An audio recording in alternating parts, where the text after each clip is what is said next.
Coming up on the Louis Diaz podcast. Yeah, sometimes it was stressful, but it was one of the best times in my life. I felt so free. Hello, and welcome to the Louis Diaz podcast. Every day, I come across some of the most incredibly fascinating and authentic people from all walks of life. And together, we're inviting you in to be our special guest as we take you through some of their amazing experiences, adventures, and journeys. So sit back, relax, and I hope you enjoy this episode of the Louis Diaz podcast. Okay, hi there everyone, and welcome to another episode of the Louis Diaz podcast.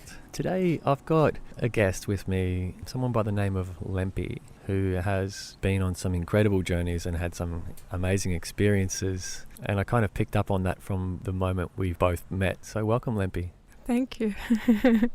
So Lempi, where are we going today? Yeah, I'm gonna tell a story about like how I started traveling and how I left Finland and how my traveling has changed during the years, and yeah. Yeah, well, we spoke a little bit before we started recording today, and it sounds like you have so much that you could talk about. Yeah, it's 10 years is a long time of traveling, and it's really hard to pick the best parts. So. I'm going to take a second just to talk about where we are, just for people listening. We are at a cafe. We are at the Lentils at Abbotsford Convent today. And I want to talk a little bit about the day we met, which was only not long ago. And I was sitting in a cafe and you came in with all your bags and belongings. And, I think you were frantically looking for your phone charger or something like that. And you looked like you had been through quite a bit. Tell us a little bit about that day. Yeah, so I had been squatting and our squat got evicted. And so I had all of my property I have here in Australia with me. And I didn't know where I was going after Lentils, and I was really, really tired. And so therefore I went to eat in the Lentils, and I had to charge my phone to organize what to do next. So yeah, I kind of took my space really openly. Is that common for you to find yourself in those kinds of situations with the sort of traveling that you do? Yeah, I feel like it's happening all the time, I guess. Yeah, I rarely have an address and have I don't live in the same place for a long time ever. Like usually it's all about like a couple of months, few months, and then I move away again. So would you call yourself nomadic in a way? Yes, I would call myself a nomad, yeah. Yeah. Having a look at all the activity on social media around certain types of travel experiences, I think there's a really romantic notion around being a nomad, And I guess from the moment I met you, I could sense that there was something about you that was kind of traveling in that way, but it didn't feel romantic. That moment it wasn't romantic at all. Not at all. But it definitely has its romantic side. Like otherwise I wouldn't be attracted about this kind of way of living. But sometimes it's really not romantic and just terrible, and I'm sick of it. Yeah. I live a very different life, and I can honestly say that there's parts of it that I enjoy and parts of it that I find very difficult to deal with. So I don't think there's a real set way that's going to guarantee you 100% happiness all the time, right? That's for sure. So, you had a life in Finland and you didn't feel like maybe deep down that it was for you. Then you decided that you wanted to change something. What was that?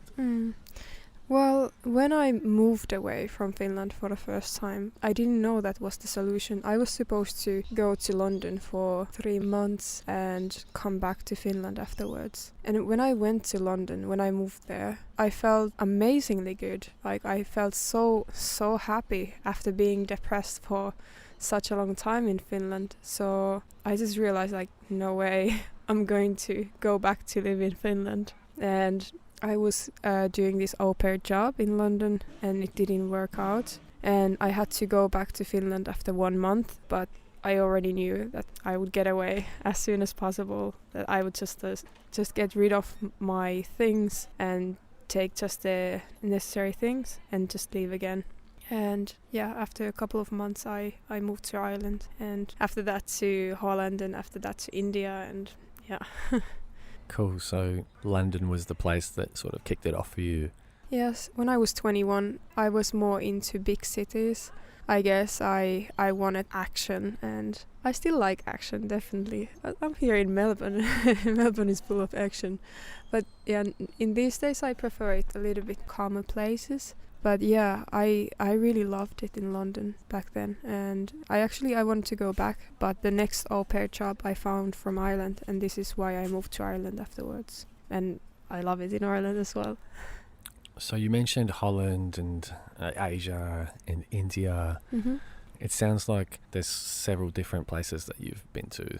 Yes, and I've been going really fast. I can't really explain why it happens this way, but I rarely stay in one country for longer than 6 months. Like, actually, I don't think I do that. Actually, it's less than 6 months. Is it addictive to live like that? It is extremely addictive. Yeah, it is. And to be honest, like sometimes I exhaust myself. Like I get really burned out from moving too fast. Because when you move fast, you also like all the people around you change, and you have to get to know people again. You have to get to know new languages and cultures and how you are supposed to behave. And it's really tiring and exhausting, but it is also very addictive. One of the addictive parts is like you don't necessarily have to face your like troubles or certain kind of problems. Like you can run away constantly, and that is like kind of the bad addictive part of it. But it's also like you learn constantly and very fast, and that's really addictive too. And you feel so much alive all the time because everything is changing, everything is new and interesting. I don't want to focus too much on what you were running away from. Yeah, but definitely. I want to hear about like your most incredible travel adventure that you've had. Most incredible travel adventure. That's a tricky one. Like, what would be the most incredible? Like, they are all so incredible. Like, should I tell about when I hitchhiked from Finland to Morocco and back? Yes, you should definitely tell. About this. It took for 1 year. I had been in Finland for a while, and I was really tired of it, and I felt like it's time to leave, but I had no idea where I was going and what I was going to do. Plus, I didn't have much money, so I was like, okay, I can just hitchhike anywhere. And I had just read a book from a friend of mine. He wrote about traveling without money. So when I left Finland, I still had some savings, but at the time I came to the Netherlands, I ran out of money. And after that, it was really interesting. I have to ask you how open and honest I should be about like as open and honest as you feel comfortable being, but anything's good. Yeah. So you were in Holland, right? Yeah, I was in the Netherlands, and I was really into partying, and yeah, I had spent probably my last money for drugs, and that's common in the Netherlands. Yeah, exactly. Yeah, and I had arrived to France afterwards. I was in Dijon, and I had an infection here, like on my cheek. What you from? know? From taking drugs and not taking care of myself, and and I needed a lotion, and I was just like kind of begging for money or asking help from people like on the street, and that was my first experience not having money and getting whatever I needed. And then I went to restaurants to ask for leftovers and to markets to ask for food they are throwing away, and I realized that I can get just as much food as I need, like wherever I need it, for free, because so many stores and restaurants are wasting so much food. So yeah, I realized that I don't actually have to pay for food, and I don't have to pay for accommodations either, because you can do couch surfing and you can sleep in squats, and yeah, then you can hitchhike. Yeah, so these are all things that you weren't really aware existed until you found yourself in that situation where you needed to think differently, I suppose, about how you were going to survive, and then you suddenly started to discover like couch surfing and getting food scraps from restaurants and things. So Yeah, I think it's like I kind of knew that it's possible to get all of those things if you need. But when you have money, you spend it. And if you don't have money, you just find alternative ways to get whatever you need. And yeah, it's a really good feeling when you realize that you don't need it to survive. And it releases a lot of capacity because we spend so much thinking to think about money and how much we should spend and all that. But when you don't have money, you don't have the option to spend it. So you can just ask whatever you need. And people are good. They help you if they can. So yeah, it was really cool to see that I get everything I need just by asking. yeah, I'm falling in love with that idea that you put yourself in these situations where you have to think differently about how you survive, and then you discover some really beautiful parts about like human nature as a result, and that you probably otherwise wouldn't have if you didn't put yourself in those situations. Yeah, that's true. Actually, I feel like our parents are like telling us about the danger of strangers, like don't talk to strangers. But when the strangers are the only ones who can actually help you, it just changes everything. And you see people in different way. And yeah, all of those people who gave me lifts, like I didn't know them. And sometimes I was hitchhiking in the middle of the night. And like nothing too bad ever happened to me, even though I was hitchhiking alone. Like sometimes I went to sleep in places of people I met randomly on the street, and it has made me feel that really 99.9% of all people are actually really nice and helpful, and they really want the best for you. Yeah, restoring my faith in humanity. And not that I didn't have faith in humanity, but it's just that we can forget the amazing part of connecting with strangers. It makes you feel alive, just like you said. Yeah. And I guess that brought us here. But you started in Finland, and you ended up in the Netherlands, and now in France, where you've just kind of managed to heal your cheek infection. Yes. But you're on your way to Morocco. Yeah, I was. I always wanted to go to visit Morocco. Why? Something about Morocco and like Arabic countries fascinates me very much for some reason. Like something how they look in like visually, like, and yeah. I think I know what you mean. The way that they look visually feels like there's so much historical depth that you're just drawn to wanting to immerse yourself in whatever it is that they know that we don't know. Yeah. Yeah, it is really interesting. So you're in France. Where was the next stop? I went to Spain. After that, I went to Portugal. And after that, I went to Morocco, like through Spain. So this is all hitchhiking. All hitchhiking, yeah. And was it just that easy? I mean, you said it took a year. So. It took a year, but it didn't take a year in a way that I was just waiting rides, really.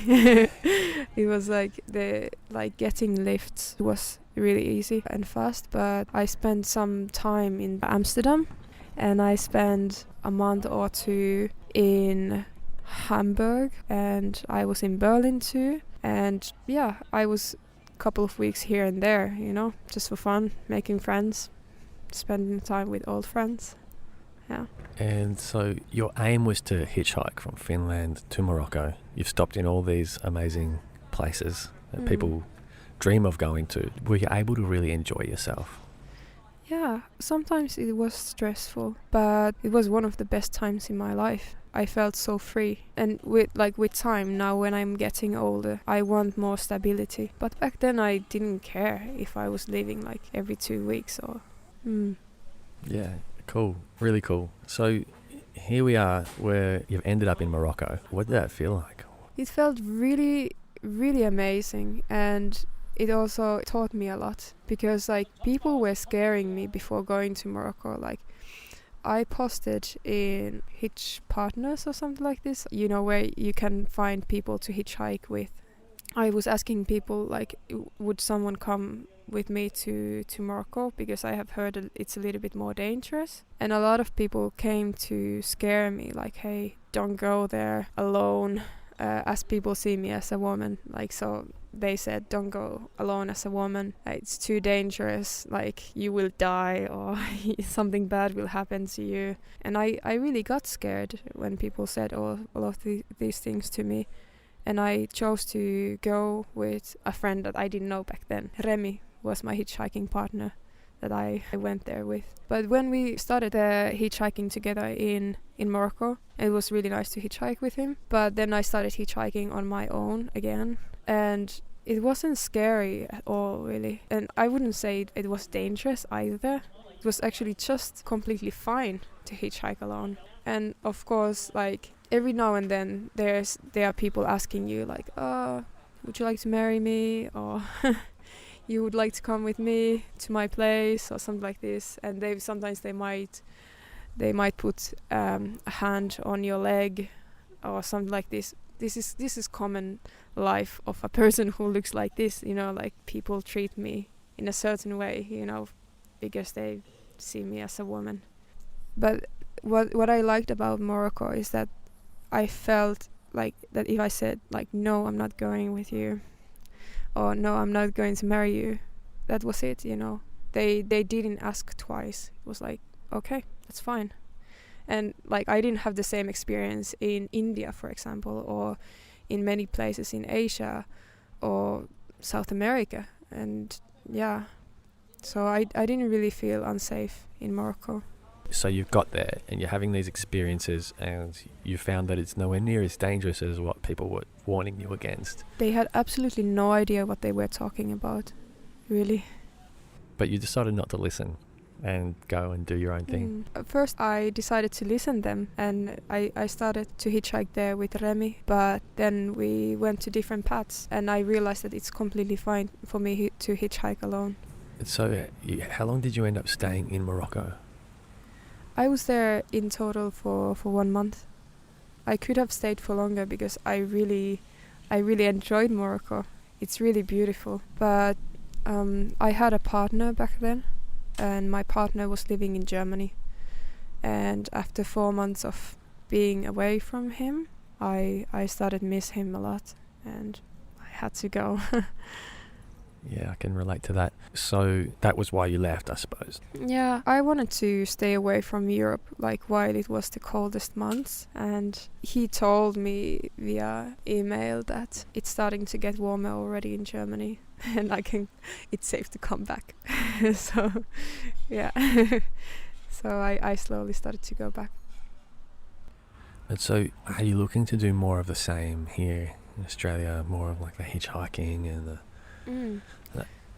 Yeah, probably if I go to travel here in Australia, I will do it by hitchhiking, because I have heard from my friends that it's really easy. But right now I'm actually planning to get a paid job and save money for driver's license and a van, because I feel like finally, after years of constantly or like over and over being homeless, I feel like I need my own space. Yeah, again, totally relate to that. So where's next on your trip then? You're here in Victoria at the moment, you're going to work for maybe a couple of months, and then where do you really want to go? Where speaks to you here? I don't have very strict plans, to be honest. I'm a bit confused at the moment. I don't know what's going to happen next. I guess that's one of the great things about living the way you do, that you don't need to have hard plans to meet deadlines and be back at a career or something like that by a certain date. Yeah, that's true. Yeah, I feel like we could talk for hours. You've been like so interesting to talk to. It's an absolute pleasure to especially hear that you weren't scared away from going out and having these unique experiences, and that you went for it, and that you learnt some really beautiful things about human culture on your journeys. It's really inspiring. So I wanted to say thank you so much for sharing that with us, and who knows, we might actually end up having to talk again. What I'd like to do is to see if you have any, like a picture from your trip. Yeah, I didn't have a phone with me in Morocco, and I didn't have a camera, if I remember right. But I definitely have at least one picture from Morocco, and I have like some pictures from the trip from Finland to Morocco. Amazing. Yeah, so look, just for anyone listening out there, if they want to hear more or see more, there'll be a little write-up. I usually accompany each of the podcasts with a little blog describing the podcast itself. So yeah, keep an eye out. Before we end it off though, I do this customary round of applause with all of my guests. So usually on 1, 2, 3, we give each other a clap. Thank you. 1, 2, 3. I hope you enjoyed this episode of the Louis Diaz podcast. To find out more about any of our guests and catch additional photos and content from this episode, find us on Instagram at louisdiaz.podcast.